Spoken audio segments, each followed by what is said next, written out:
Good morning. Happy Tuesday for a change. Welcome to the Pitchlight Chronicles. I'm Uncle Tats. I am here with Rob. And before we get going, I just want to send some love and prayer to Donald for his privacy. I'm not going to go into specifics, but Donald, we're here for you. We miss you. And you always know where your family is to reach out to. So let's send some prayers for Donald. And it's been one of these these post seasons where you look at what could have been, and where we're going for the future. And one of the angles I wanted to look at today, we've all talked about the comments from Judge, to the media, Rob, and he has a lot of ideas of what this team can do. And we watch the games. We see the camera views into the dugout, and with Judge and Cole, how they're always interacting with the other players. I think the best thing, forget the stupid or the fake audit, right? Judge and Cole need to have a seat at that table in order to fix this team. You need to start the upper management needs to start trusting the guys in the trenches, the guys that are doing the work, on what they can do to change the narrative of the New York Yankees. The New York Yankees, they still have the prestige, they still have the history, but they don't strike that fear anymore.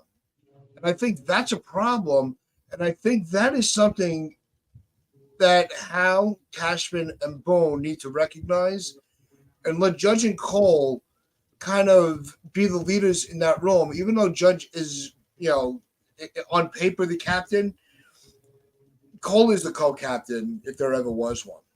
Right? He's his work with the pitching staff, interacting, working with Matt Blake and Harkey. I mean, he's talking to everybody. He doesn't shut up about baseball. He talks more baseball than I do, and that says a lot. Is that the way that the Yankees should go? Or do you think that they're just the players, just focus on getting ready for next season and just let the management do what they need to do? And is that trust even there for them to do that?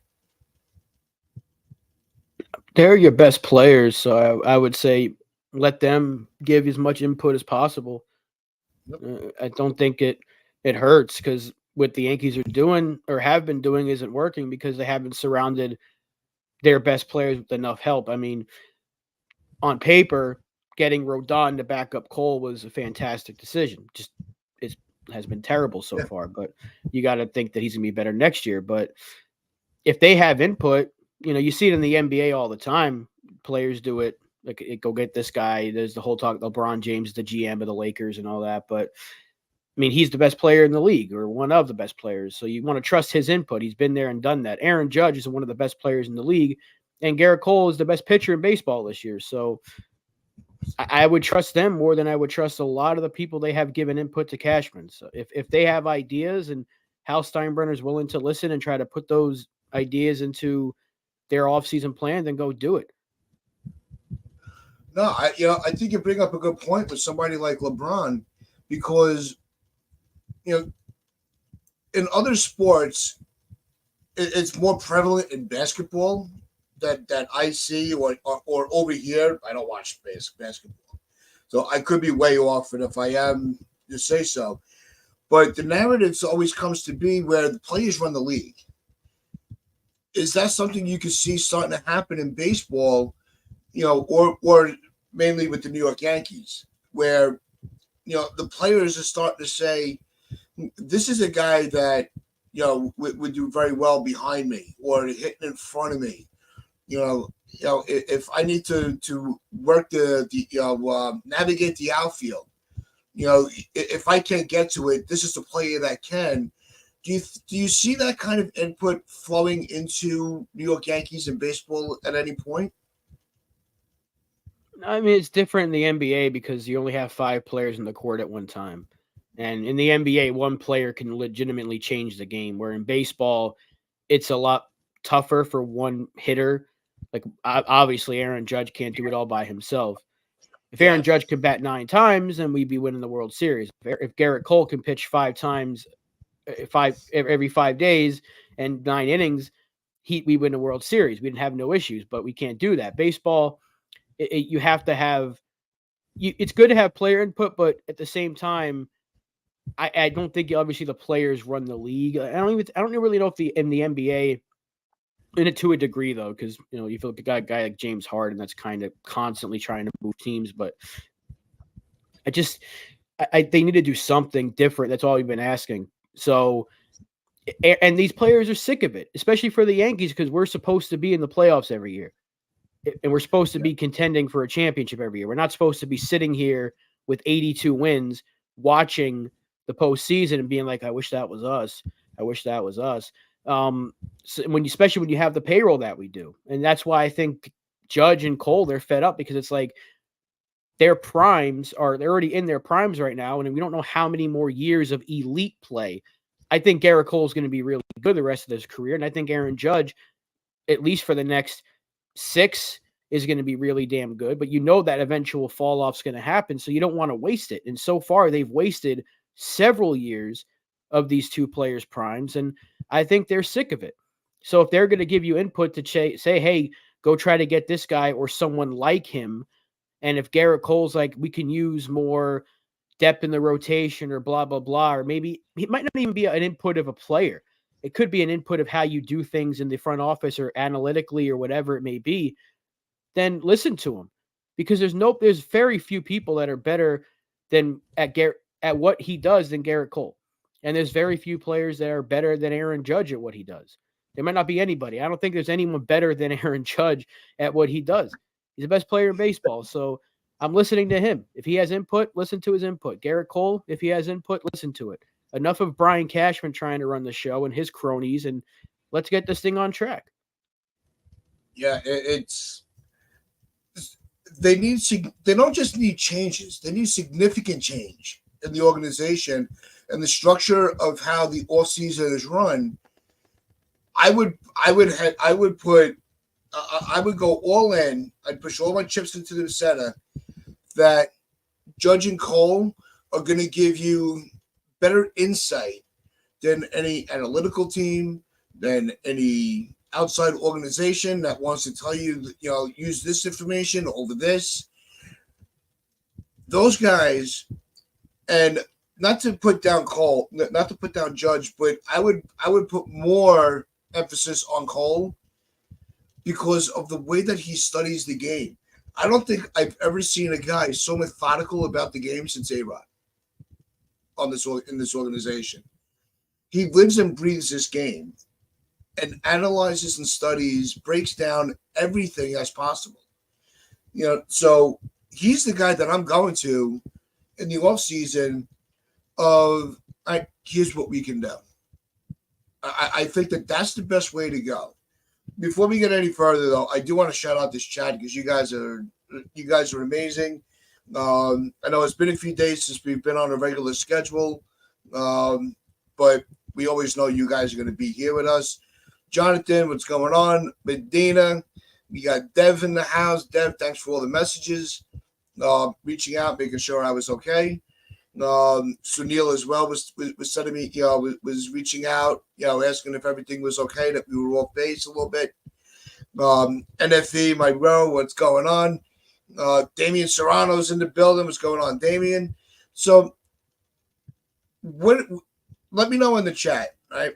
If we had to pick one player, whether it be Judge or Cole, who do you think is the guy that the Yankees should be listening to first as far as rebuilding or restructuring the outlook of this team?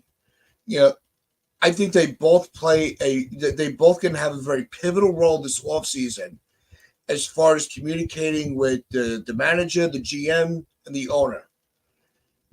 I lean more towards Cole because, like I said, his analysis and his constant breakdown of the game and how he watches everything. So I think that would be the guy I go to. But I do say I firmly believe that they need to listen to both. So we have a few things coming up in the chat. Dev, you say Cole, NFE says Cole, and then Jonathan here. What's going on, Jonathan? Missed you, buddy.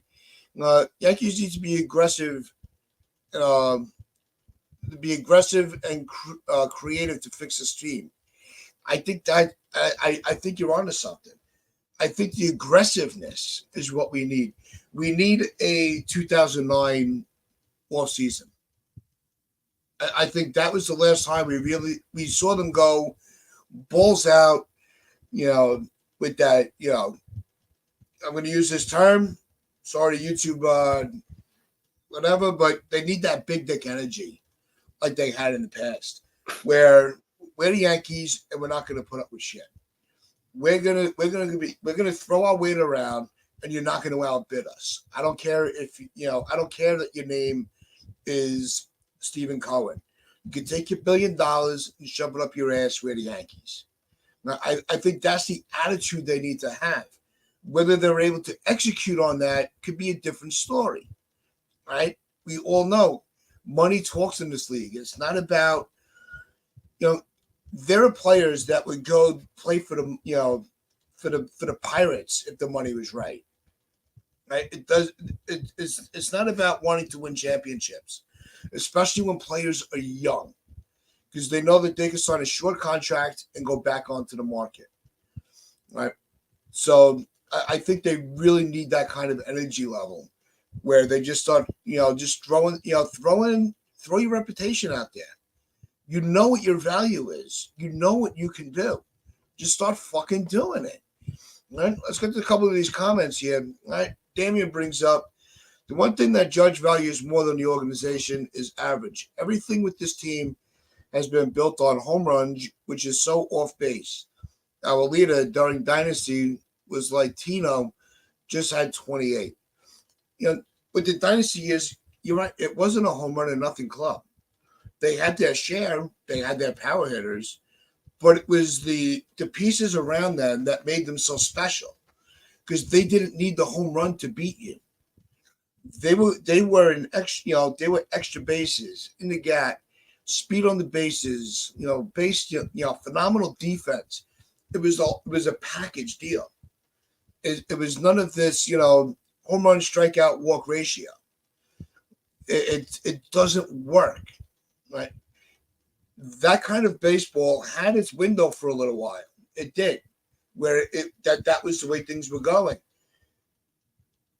It didn't work. Other teams are pivoting to more of an athletic overhaul rather than a power overhaul, where it was power bat, power pitching. They're going back to the old school way. The Yankees have just kind of been too stubborn to acknowledge that. And that's a big problem. And that's why we always say the dynasty years were so special. So to this next comment here from Medina, that in my opinion, it has to be Judge, because number one, he's the captain. Facts. Number two, he's a hitter, so he's going to have a say to who the Yankees should target about getting hitters. More importantly, lefty hitters, and that's something that Medina has been hit on a lot. That's why when Stick Michaels was brought in, the first thing he said while George was on his suspension, let's throw the playbook out the window. It's Yankee Stadium. Let's focus more on lefty hitting or switch hitting. And that's where they need to go back to. They've gotten away from that. And it's not to say that if there's a power righty bat that's on the market, like, well, he's a righty bat and we don't want him. I don't think that's the way that they should go, but they really need to start analyzing some of these approaches to who they're signing. They need more lefties in the order, because it's been crippling for them. And I know Rob is having a few issues, but he's still sitting backstage trying to work it out. Chris the Flash, how's everything going? Good to see you back into the fold. We miss you, buddy. You got to come around more often. Shoot me a text later. You got my number. We got to catch up. It's been way too long. But I miss you, Chris. Um, NFE adds they need to build a 1998 type of lineup where everyone in the lineup contributes. They need to get the hits, the home runs, draw walks, etc. Yeah, that's just what I was saying. They need to start going back to what was working. They tried reinventing the wheel, and the wheels fell off. The wheels are way off the rails because we're not even in the postseason. We're sitting on the couch watching as observers, and that's fucking frustrating. It is, especially you're seeing, the the postseason's actually been doing. I actually have been enjoying the postseason games, mainly because you can watch the game. I can watch the game I love without all the frustration. Right? I don't have a guy that I'm like. I don't. It's not like I'm living and dying on every pitch. Um, Jonathan adds in here. I'm going to get to another comment of his, but I'll bring this one up first. The '98 team had no 30 home run hitters, and 6 players hit 290 or higher. And I think that's one of the things that Judge was leading towards in his comment. There's no emphasis on the batting averages. The analytics gotten so far away from it, nobody even looks at it anymore. But we're the first to bitch and moan when somebody's hitting 100. If they're like, well, they get on base a lot. They can get on base all they want. If you don't have players with a high batting average that's going to put the ball in play, what the fuck good is having base runners if they're just going to have a bases loaded strikeout to end an inning? It just doesn't make any sense. Rob, you want to add to any of this?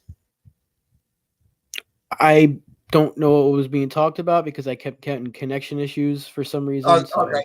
So, Jonathan's comment here, right? We were kind of talking about the comparisons between how to build a team, where we need to go more old school, like the dynasty years, where you weren't relying on the home run or nothing. You didn't have the 3 true outcome. It was you had your power hitters, but they weren't relying only on their power. They were more aggressive on the bases and whatnot. You know how they played compared to this era of Yankee baseball. It was like you said, no 30 home run hitters. 6 players had 290 batting averages or better. When Judge made his statements that we need to put more emphasis on the batting averages. Yeah, but it's a different time. We're talking about 20 plus years ago here. So you can't, you're not replicating the 98 team. And I really wish people would stop trying to do that. Like, let's bring in Paul O'Neill. Let's bring in Tino. Let's bring in Cone. Let's bring in all these different guys to help. You can't replicate what we had in 98 because those players and that game doesn't exist anymore. Guys weren't throwing 100 consistently back in the day. There was a few guys that were touching those high numbers and other guys were just really good pitchers. It's a different time and it's a different sport than it was. And trying to replicate what we had in 98, it's impossible because you're not going to find another Derek Jeter. You're not going to find another Bernie. You're not going to find another Tino or a Paul O'Neill because those type of players don't really exist. And it is a 3 true outcome sport. But every year in the postseason, how do teams win more than anything? Home run ball. And I know that Atlanta is like the outlier, but up until yesterday, they were getting up until the 8th inning or whatever it was, they were getting shut down. So sometimes you just, it's hard to replicate what you saw in a sport 20 plus years ago. And I know I'm not saying average doesn't matter because the Yankees were the worst hitting team in baseball this year. Obviously, if they were middle of the pack, we'd probably have a lot more wins. So average certainly matters, but trying to replicate what we had back in 1998, we're probably not going to be able to do that. It's a different time in the sport where power does win. I mean, just again, if you look at that game yesterday, Atlanta had to make that comeback, and they had to get home runs from Travis d'Arnaud, and Austin Riley had to get the big home run. So, like, home runs always end up being the big thing in October. And that's what the Yankees were trying to gear for. I'm not saying it's necessarily right because they didn't have a bunch of guys that can get on base in front of them. How do you win in October? Not solo home runs. You got to get guys on base. I think both of Atlanta's home runs were multi-run homers. I think it was a couple of 2-run shots or whatever it was, a 2-run shot, a 3-run shot. So that's what you need to do. You need to get guys on base before you get the big hit, but you can't. That 98 team was so special because there was really no weak link in that lineup. Even left field wasn't very good, but Ricky Leday stepped up. Or whether it was Shane Spencer getting put in there, whoever, Chad Curtis. Like, there was really no weak link in that lineup. And Atlanta is probably the only team that has that, like, 1 through 9 that's just so deadly, but sometimes good pitching just trumps that. Like game 1, Philadelphia shut them down. So sometimes it just happens. And trying to go back in time and do what we did 20 years ago, you can't really do that because you're talking about multiple Hall of Fame type players that were on that team. If not Hall of Famers, but like right there on the cusp of it. Yeah.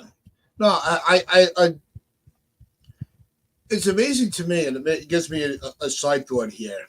Shocking. See, there he is. And if he got it right, because I'm waiting for LI to pop it any minute now. What's going on, LI? The amazing thing is when you look at it, it's all about success rate more than the roster. Because look at the names you just mentioned with Leday and Spencer, and those guys. Those weren't guys who were screaming, going, these are the guys that are going to get it done. They were scrap heap guys that were just trying to find a place. But they were able to pull it, they were able to contribute to a winning club. So we look at them differently than your Bowers and McKinneys and guys of that ilk. Nobody was, we weren't screaming for these guys to be on the Yankees. But if they would have won it this year with contributions from those guys, we look at them different. Success heals everything. And this is not a successful ball club. They do not have a World Series state of mind. They're a get into the postseason, cross your fingers, and let's hope the chips fall properly type of approach to everything. It's not going to work, which is why, going back to the point of the show, Judge and Cole needs to have more of an input and more of a voice this offseason more than any other that the Yankees have had. It's time to start bringing more of a collective contributions throughout the organization, not just the front office. And, they want to let Fishman sit in the room, give him a few things to say, but don't let him, it always seems, it comes off, I would lock him out of the whole fucking stadium. He would never see the inside of that building again. But for the time being, he is in charge. He runs the analytics. And they love their numbers. They have to start going outside the box a little bit. And I think bringing in those two players is going outside the box just enough to get a different point of view, but not opening up the floodgates where everybody, it just comes off as just complete chaos. And I get what people are trying to say. Well, the game hasn't really changed that much. It's always been home run or nothing in the playoffs. But the thing about the 90s teams was they had those guys that can get on base, and not necessarily 330 hitters and everything like that, but they had guys that drew walks, right? That's a big thing. On base is still the king in a lot of these scenarios. So if you just have guys that can get on base before your power hitters, that's really all you need. And I don't care if it's a single or a walk. And I know I sound like Brad Pitt in Moneyball, but I don't care how you get on base. Just get on base. And yeah, I know Damian brought up with the rule change now with the bigger base, stolen bases have come back. Get some speed. This is why we were so mad that we didn't use Peraza more this year or Florial, because those two guys have speed. And you could have seen a lot more stolen bases. We were seeing it early in the season. Gleyber Torres was taking bags. Judge was taking bags. I think even Rizzo had one. And then last year they had the speed in the first half of the season. They went away from that. So I don't know why they don't use these things, but you don't necessarily need, what I was trying to say is you don't necessarily need a bunch of 300 hitters. You need guys that are going to be able to get on base, whether it's a single or a hit. You're not going to build a lineup with the Josh Donaldsons of the world, right? You can't have Josh Donaldson and Stanton having the off year that he did, a concussed Anthony Rizzo, and have two guys that can get on base consistently and think that we're going to do anything. You know, like it was Aaron Judge and Gleyber Torres, and that's really it. So we're not replicating 98, but you can try to do something similar, but just follow the Phillies, follow the Braves and how they've built their team. Just get really good players, and you're not going to have to worry about their stats and stop trying to screw them up. That's one thing the Yankees do that other teams don't. The Braves got Matt Olson and Sean Murphy and said, play the way you played in Oakland. And look what they're doing for them. They're helping them. They're in the postseason to tie series 1-1. They had a great year from everybody essentially in that lineup had a good season. There really was no weak link. They're just letting the guys play. The Yankees get players and be like, all right, we'll do this now. Do this differently. Change your swing. And that's how I said, I don't know how they screwed up Joey Gallo, but they did. They screwed up so many different players. You don't see other teams do that. So I think even if we got Bryce Harper, I feel like they would have messed him up. And I've seen that conversation continuously come up every single time that Harper does anything in the playoffs. That tweet from Brian Hoke about what Cashman said. It doesn't make outfield. Yeah, but even then, we didn't have to say that you were going to sign Bryce Harper to play first base. Would anybody have been really like, it's a great idea? Like honestly, think about it. Like, no. Probably not. Maybe the only thing that would have made sense is if you moved all they had to do was just make Gardner the fourth outfield. They could the whole thing that we didn't have a spot for him was kind of true and kind of not, because you had the much cheaper version of an Aaron Hicks that had a great year in 2018. I know we're going back in time here. Yeah. He's coming off a great season. They had so many other guys on the roster, but they could have got him. But I'm sick of seeing people continuously being like, they should have got him, because I still don't think we win with Bryce Harper. I don't. Because the Yankees would have found a way to screw him up. They found a way to get Giancarlo Stanton's been screwed up, whether it's injuries or he just forgot how to hit. You saw Gary Sanchez, name him, Gallo, even Rizzo. Look at Rizzo. Rizzo was never this high strikeout guy. He was always a kind of a high average hitter. With the Yankees, his batting average has dipped. Gleyber Torres' average dipped a good 40 points from one year to the next. They find ways to make players look worse because they change the way they play the game. Other teams don't do that. So the first thing, if you want to fix this team, just fix the coaching and fix the philosophy, which is what we've been saying for years. Yeah, and you just hit it right on the head. It's especially with our own prospects, they tear it up in the minor leagues. We bring them up to the majors, and they lay an egg. And they forget. Where they deviate from what got them to this point, which is why when you mentioned the coaching at the end, which is why there is such a value on Sean Casey. Because what did he say to Peraza? If the leg kick was working for you, use the leg kick. Do what works for you. And we'll work on it. We'll work on solidifying your strengths rather than changing your whole approach. That's the guy you need. That's the mentality we need in this club. Why did Sonny Gray get all fucked up? It was, stop using this pitch. More sliders, more splitters. More off-speed pitches. Look at Monty. Monty's actually had a really good postseason. For a guy that we didn't want on the postseason roster. I'll throw that in there real quick.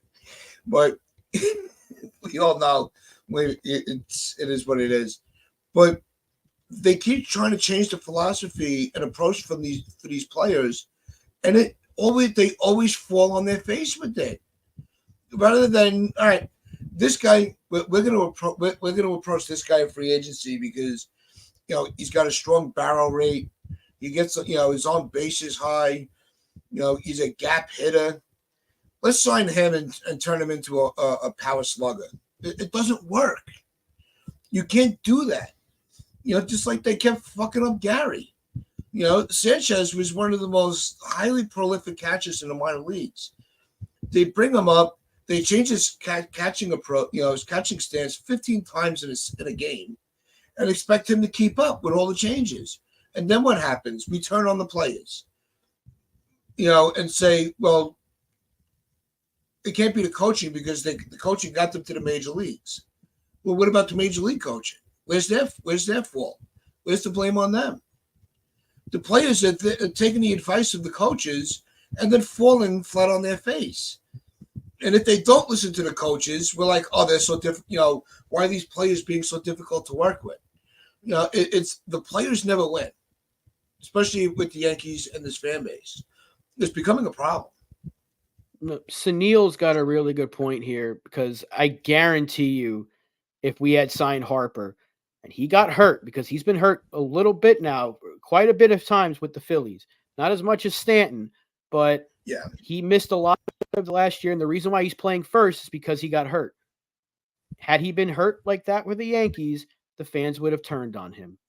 Guarantee it. Had he thrown one little, because he's had I don't want to call him like hissy fits, but he gets angry a lot, and I like that he's got fire. I like that kind of player. But there would be fans out there that don't like that and say Jeter wouldn't do that. They would always compare him to Jeter. They would compare him to Yankees of the past. This is what I don't want to see people do. It's a different time. Because the same people that don't want to see them show fire are the same people that want Paul O'Neill in the building. And Paul O'Neill was known for his outbursts. So, yeah. I guarantee you people would have turned on Bryce Harper had he gotten hurt or if he got a strike 3 call and he got thrown out of the game for arguing it. People would have been upset about that. So the whole thing, and this is what fans do, is like they want a player and then they turn on them. And I don't like that. Like the way fans turned on Stanton after everyone celebrated, the way fans have turned on Rodon after everyone was happy about it. But going back to how they screw up players, look at Andrew Benintendi. He was a 300 hitter, and they try to turn him back into the player he was in Boston, which was a lower average, better power guy. But when he went to Kansas City, when he went to Kansas City, he went back to being a high average, low power, but he was getting on base. His OPS wasn't through the roof, but high average, high on base, perfect top of the order type of guy, good defense. And the Yankees try to turn him into a middle of the order power hitter because he has a lefty swing that could do well in Yankee Stadium. That should come naturally. Had Benintendi just been put in the top of the order from the second they got him, that was exactly what we wanted. And they screwed him up. So this all goes back to what we've been saying for 4 years on this show, what plenty of other shows have been talking about. The Yankees' philosophy is absolutely screwed. With Sonny Gray, it was use this pitch. And then he goes back to his old pitching coach in Cincinnati. He said, hey, do what you did earlier in your career. Look at Jordan Montgomery. He was a good pitcher for us. With St. Louis and Texas, he was really good because I said, just throw your fastball. But the Yankees try to get people to use different pitches. Like with Paxton, it was the cutter because Andy Pettitte reinvented himself with the cutter and CC Sabathia reinvented himself with the cutter. Now everybody has to throw a cutter. That's not how this works. James Paxton was still able to throw 97. So why are you having him try to throw less with movement? If he can still touch 97, 98, let him throw. Like the only players that need to reinvent themselves are the older guys that have lost velocity, like Corey Kluber. He had to reinvent, but he was never a high velocity guy anyway. But he's the kind of guy that you can learn how to throw good movement pitch with. You don't need that with everybody. And they had Sonny Gray, who was still able to touch high 90s with some of his pitches. And they're like, no. We don't need that. Throw the cutter. And it was just like, stop trying to change and make everybody a one-dimensional pitcher, because eventually you're going to get figured out. Like, that's why Garrett Cole, remember last year he was using the cutter and he was getting tagged, and then he stopped using it and he was pitching better. Yeah. And now this year you barely saw him use that cutter. He used it a little bit, but not nearly as much as he did last year, and he was a Cy Young. So, like, this, again, as good as Matt Blake has been, this philosophy, I can't speak today, philosophy is flawed. It's completely screwed. It's completely screwed up. And it's because of these 30-plus morons led by Fishman that are using analytics to run everything instead of using it what it's actually supposed to be used for. So until they can learn to change that, we're going to see more of the same. They could bring in Soto and Yamamoto. They'll probably try to change them around too. Hey, Jay Yamamoto, you just won the Cy Young over in Japan. You just threw a no-hitter. Your ERA was basically 1. But you know what would be a lot better? If you threw a cutter. They would have probably screwed up Senga. Say, don't throw that ghost fork. That's your best pitch. Don't throw that. No, throw a curve. Throw the sweeper that everyone's been bringing up. They would try to change people too much, and I don't like that. And that's what needs to change this offseason. That's why I've said it several times. Until it's the most important offseason in the team's history, because they really need to ask themselves the tough questions. Now this audit is just them assessing themselves, whatever the fuck that means. Get rid of that whole analytics staff, every single one of them, and build it from the ground up with people that have actually been there in today's game. Get some guys from the Braves organization. Get some guys from Baltimore's organization, from the Phillies, and get a bunch of guys that know what they're doing, because it's clear as day the Yankees analytics team is outdated. It is. It's outdated, and it's bad. So until they fix that problem, it's just going to be more of the same from this team. But they have to fix from within, and then you're going to see better production, because there's no reason why, even with the injuries this year, that we couldn't be a top 15 team in batting average. We still had really good hitters. There's no reason why Giancarlo Stanton should have an on base below 300. Gleyber Torres being our best hitter. There's no reason that we shouldn't be getting more production all year from DJ LeMahieu. And I don't even want to hear about Sean Casey, because the offense actually got worse under him. And I didn't think that was possible. Statistically, they were worse under Sean Casey. Well, with Sean Casey, he was doing better with the younger kids than the veteran guys. I think that's the split with Casey. He was kind of letting the veteran guys figure it out for themselves, and they just weren't able to do it, which is another problem amongst itself. But his work with the younger kids, I think you started to see a little more. They were being more patient at the plate. I think we saw a big improvement in the batting approach from Volpe. I think he had a lot more productive. I'm not saying the numbers were up, but the productivity in some of his at bats were getting better. He got into this uppercut swing, which screwed him up. Yeah, so I think that was another problem, and I think we're going to see a much more improved young core coming into next season. That I do believe. But with the coaching, you hit on something, with the pitching staff. They were going back, they want to use all these, everything had to have, every pitch had to have movement. And I think that's where everything got screwed up, because if you miss your location, that movement's going to put it right into their sweet spot if you're at the plate. Whereas a fastball, it's straight with high velocity. You're not getting, that's where they went wrong. Your off-speed pitches only work if you have a solid fastball, because it keeps the hitters honest, and it keeps them off balance. The fact that they kept wanting to go away from the fastball and use any type of fastball like a cutter that's got movement, look, it works for some pitchers. Mariano wasn't trying to throw a cutter. It was just the way his fastball moved. It was natural. Kluber had a phenomenal cutter. Some pitchers, it just comes for them. It's natural. If you're trying to throw, and that might be why there's so many injuries around, that we're dealing with. You know, pitching is not the most natural motion to begin with. If you're trying to force them to use a different type of grip or release point, you're throwing off their mechanics, which is going to turn them into a shitty pitcher. Stop trying to change these players. I think that's kind of the outlier here today. Let them play the game that got them to where they are. Let them utilize their talents. Don't try to create new ones. They might not have that talent. They might not have a talent. Not everybody can throw a curveball. Not everybody can throw a slider. Not everybody has a good changeup.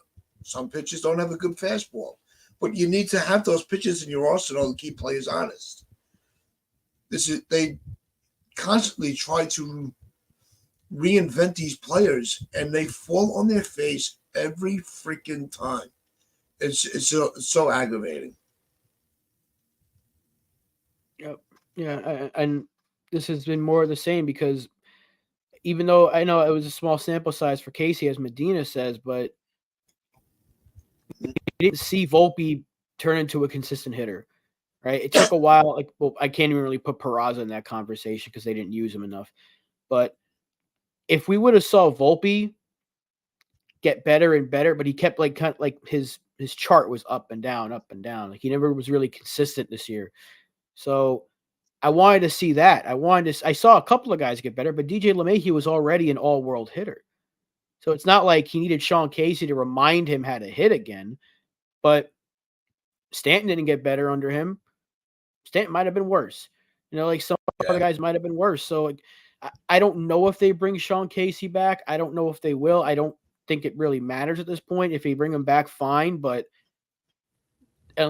unless they let him do his way of teaching instead of the Yankee way, I don't think it matters who the hitting coach was. Because Dylan Lawson, for the first half of last year, the Yankees were hitting everything.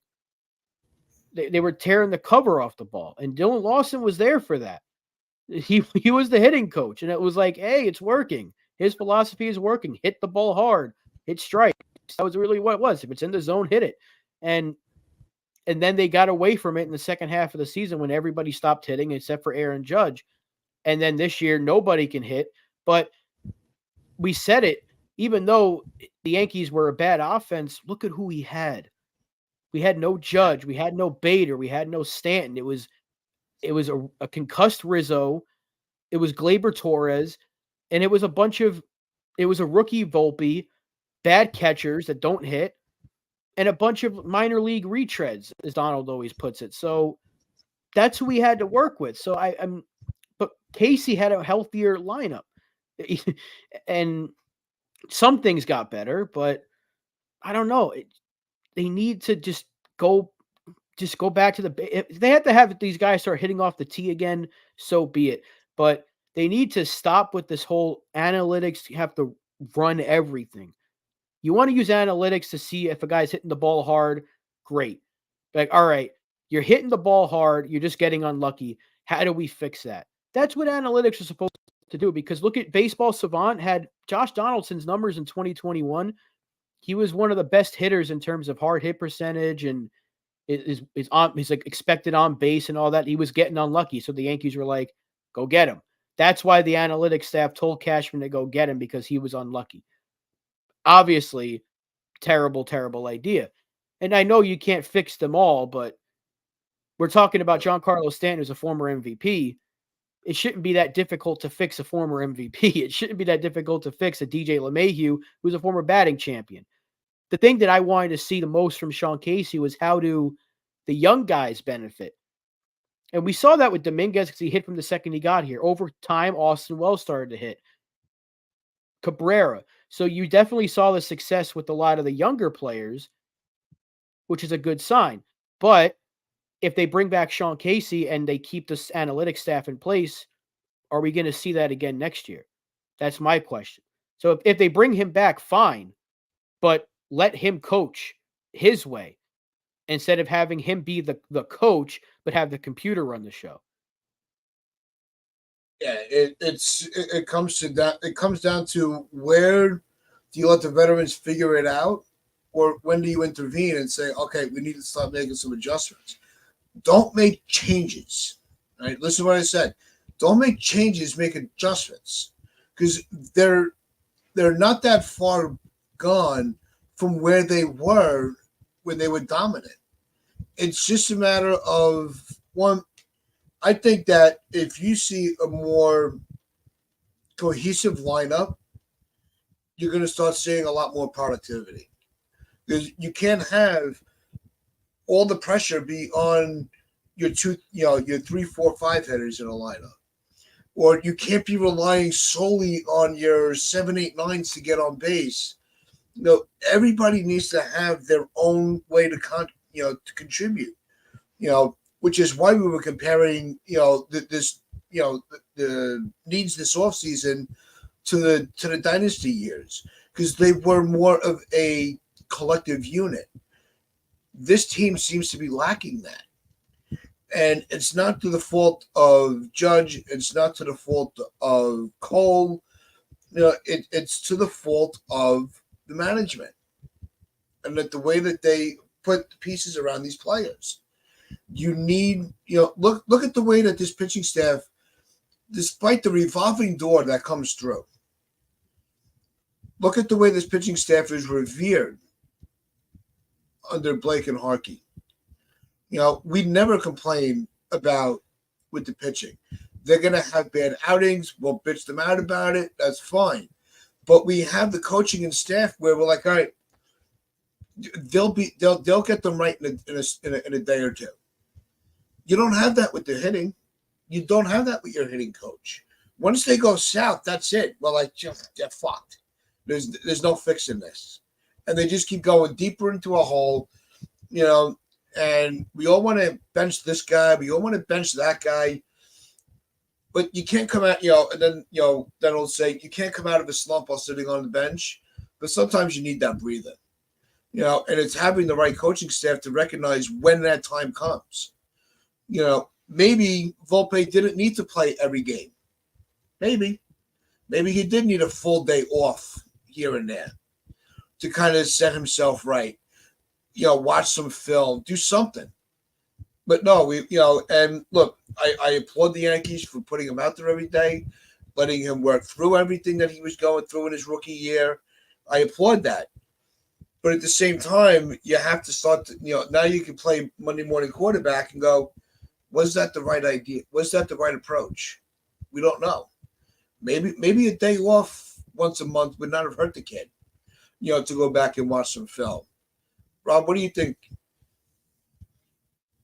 Yeah, well, we all know the chicken parm thing, right? It wasn't until he watched film with his Double-A teammate that he didn't get back to hitting again. So another blemish on this coaching staff. And the thing is, and Chris brought it up right there in the chat. We all know that Judge doesn't listen to the Yankees. He has his own guy, and that's your best player. So we've all said this, countless times. That's why I want to listen to Judge. I mean, just let Judge be the hitting coach but that's the other thing the Yankees try to do is they try to have everybody hit like Aaron Judge. And I've said it, like, if you look at the way Judge swings, because he's so tall, sometimes he can't help but have that uppercut swing. But even then, he'll get that level swing and send it 430 down, into right field or right center. Not everybody's going to be Aaron Judge because not everybody's 6'7", but they're trying to do too much. And the fact that the Yankees they still had some talent on this roster that wasn't able to hit, but like, and the thing with Volpe is I don't think it was a big deal letting him play every day. Let him, if that's fine. But yeah, maybe give him a day off here and there. They brought him in even when he was sitting. They brought him in to pinch hit or to pinch run. I wish there was a simple answer. I really wish there was like a quick fix to this, but it's been going on for so long that even in 1 year, I don't know if they can fix it. But how do you? Chris brings up the 09 team. You had balance there. What do we have? Like 4 switch hitters in that lineup? Yep. Yeah, Matsui was a lefty. You had Melky was a switch hitter. Swisher was a switch hitter. Teixeira was a switch hitter. Cano was a lefty. Like, you just had all this balance, and we don't have that now. And the Yankees' idea of adding balance to the lineup this year was Bowers and Calhoun and McKinney and Franchi fucking Cordero. So that's why I want Juan Soto. That's why a lot of people want Bellinger. That's why I would get rid of Torres, not because I don't like him, but I would replace him with a switch hitter or a lefty hitting second baseman or a third baseman and put Peraza at second. I want balance because you have a stadium that is tailor-made to left-handed hitters. Get some. Why don't we have any? That's the biggest issue to me is that you have this short porch. It's famously known around baseball for being a hitter's park, especially if you're a lefty that can pull the ball. It's a dream. And the fact that we only have one true lefty in this lineup that's any good at it in Anthony Rizzo is ridiculous to me. I can't think of it. If there's another one, I don't really think there is one. Am I missing somebody here? Dominguez maybe when he's healthy, he'll be a switch hitter, but I can't. Austin Wells, that's it. But he's a rookie. Yeah. Like, that's it. All year we were asking to get left-handed. That's why everyone wanted Bellinger when he was available for trade. Why didn't we go get him? Why didn't we bring him in when he was let go just to see if that's why I wanted Conforto, because he would have hit 20, 30 home runs in this stadium. It's just, it makes sense to add lefties because of your ballpark. That's why I didn't change dimensions, because back in the dynasty years, what did we also have? Lefties. And we didn't hit that many home runs, but you had Bernie that was a switch hitter. You had Paul O'Neill that was a lefty. Tino was a lefty. You had a bunch of guys that can go the other way, and it was balanced. 09 was balanced. But now it's righty, righty, righty, righty, lefty, righty, righty, righty. Like, you can attack that. All right, let's not pitch to Aaron Judge. Let's attack Torres. Let's attack Stanton, and we're going to beat you. And guess what? The Yankees failed. They got no hit in like 60% of their innings this year or something like that. It's ridiculous. Yep. So but before, I'm talking about before. Yeah. Medina, I'm talking about before they were in the hunt, like in like June or even in May when they were kind of like teetering. You could have entertained that pot because the Yankees were still struggling in the early part of June. Right when Judge got hurt, they should have called the Cubs and said, what is it going to take to get Bellinger? Yeah. We'll tease it with this for the next show. But, if you were the GM for the off season and you had to construct your championship lineup, I'm curious to see who you would have on your roster, what order they would bat in. I think that'd be something fun to talk about. But we'll get into that in the next show. If you haven't already, hit that like button, hit that sub button. Subs grow. We are 25 away from 400. We know you guys can get us there. And as always, we appreciate it. And as I always say, let us pinch out your pride and play hard.